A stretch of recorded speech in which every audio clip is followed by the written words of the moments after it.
Karena memang anak saya laki-laki, jadi saya tidak terlalu bisa mengajak anak saya untuk main bersama. Jadi memang anak saya sangat dekat dengan suami saya. Anak saya selalu bertanya, "Papa di mana? Kenapa nggak anterin sekolah lagi? Kenapa tidak mengajak mereka untuk bermain bersama?"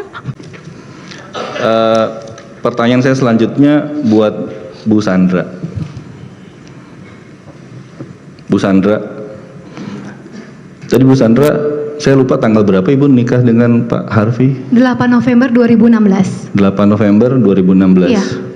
Dan dalam perjalanan 2016 sampai sekarang Ibu dikaruniai 2 anak Ibu? Betul. Laki-laki dua-duanya? Iya. Umur 6 dan 5 tahun ya? Sekarang udah kelas berapa Bu yang paling besar? Yang paling besar kelas 1 SD. Kelas 1 SD? Iya. Yang kecil udah sekolah? Sudah, masih TK besar. Selama Ibu ya dalam masa perkawinan dengan Pak Harvey,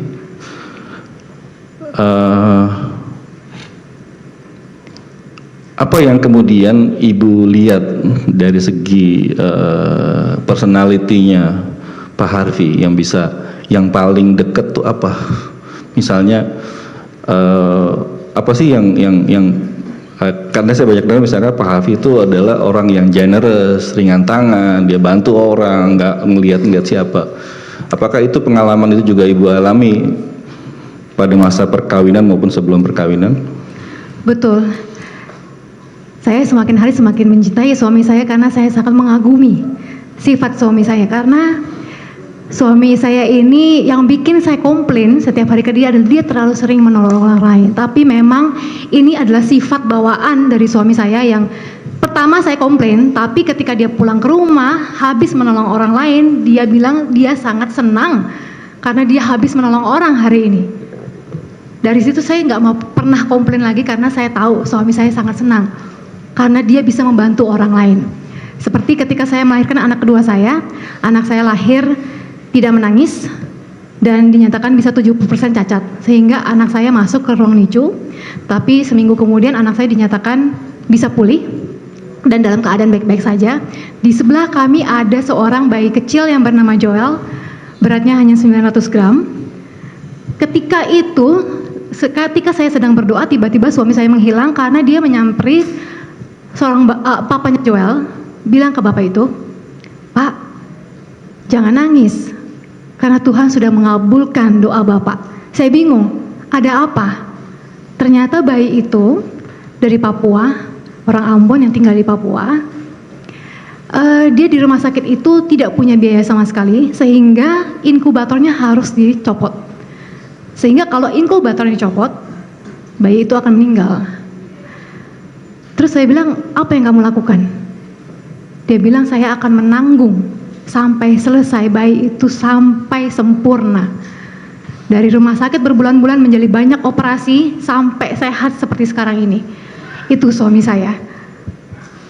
Terus saya bilang ke semua suami saya, "Boleh enggak? Jangan semua orang ditolong, pilih-pilih. Saya juga suka menolong. Tapi kadang-kadang ada orangnya juga yang kadang-kadang nggak usah ditolong. Nggak bisa. Dia memang puas sekali dan senang sekali menolong orang. Dan suami saya adalah orang yang tidak pernah mau merugikan orang lain. Ketika saya misalnya pesan kue ulang tahun, ketika orang tahu saya yang pesan, pasti bilang, "Gak usah bayar Cassandra, kita kasih." Suami saya bilang, "Jangan. Penjual itu mau untung. Jangan bikin penjual rugi. Mereka cari nafkah. Jangan dikasih gratis terus. Karena hidup saya 80% dikasih gratis sama produk-produk ini, brand-brand ini. Ketika orang tahu saya mau membeli sesuatu, saya dikasih gratis. Ketika saya datang ke restoran, saya dikasih gratis." Suami saya mengingatkan, jangan.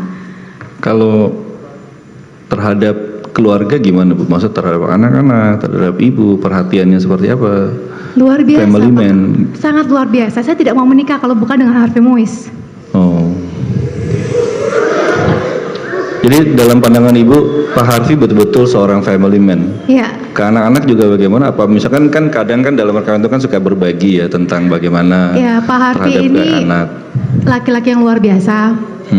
Yang sering mengantar anak saya sekolah itu Pak Harvey. karena yang sering ninggalin anak itu saya.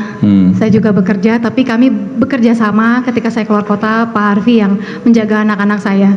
Di tengah kesibukan dia ngurusin bisnisnya, semua itu tetap dia. Iya, tetap tapi anak-anak memang nomor suami satu. saya ini bukan orang yang attachment sama uang. Karena ketika saya pacaran sama suami saya, ketika baru jadian, saya udah pacaran setiap hari di rumah sakit. Kenapa? Karena papanya kena cancer. Jadi teman-teman saya juga bilang waktu itu, orang malam minggu tuh ke mall, makan, nonton, kamu ke rumah sakit. Saya juga pernah diputusin sama suami saya karena suami saya mau fokus Ngurusin untuk mengurusi papanya. ayahnya, tapi saya bilang nggak apa-apa, saya temenin kamu sampai selesai. Makanya saya dinikahin.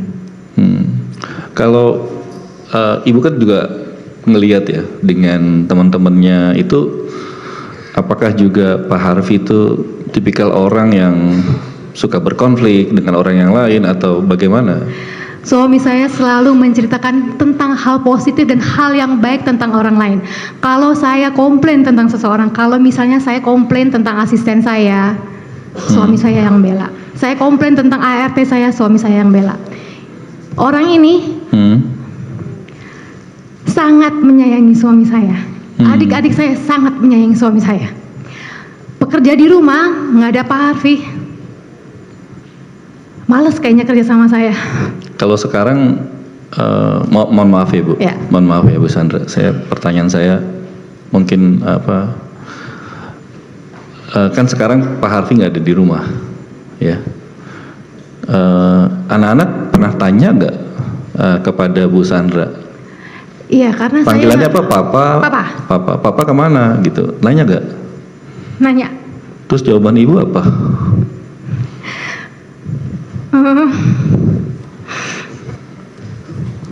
Karena memang anak saya laki-laki, jadi saya tidak terlalu bisa mengajak anak saya untuk main bersama. Jadi memang anak saya sangat dekat dengan suami saya. Anak saya selalu bertanya,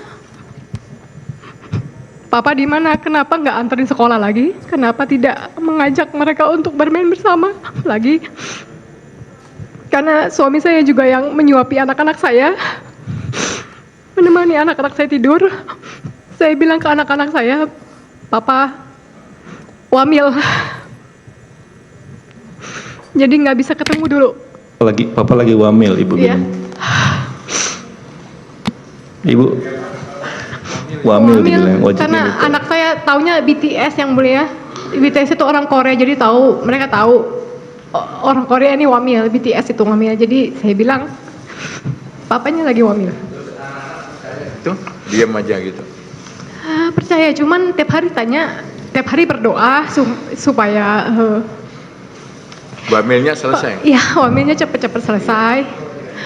Dan cuman tanya kapan bisa bertemu dengan suami saya.